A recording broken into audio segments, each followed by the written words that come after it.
Ол интернационал айылының күнбатыш тарабында шекара постынан 100-200 метр өткенде тәжіктер қолданып пайдаланушы каналдың içinde тұрып жатады.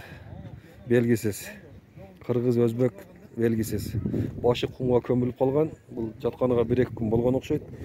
Бүгін түні каналда су азайып, су азайғаннан кейін көрініп отады. Бұл жағы Тәжікстан. Тәжікстанның полясы, олар лагер деп қояды бұл жақта. Тәжіктер жағы. Каналды тәжіктер пайдаланады. Бұл жағы көмір база. Бізге Қырғызстан тарапта.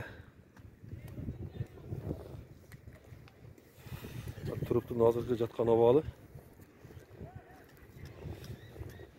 Erkek adam kayakın jaran ekeni belgisiz.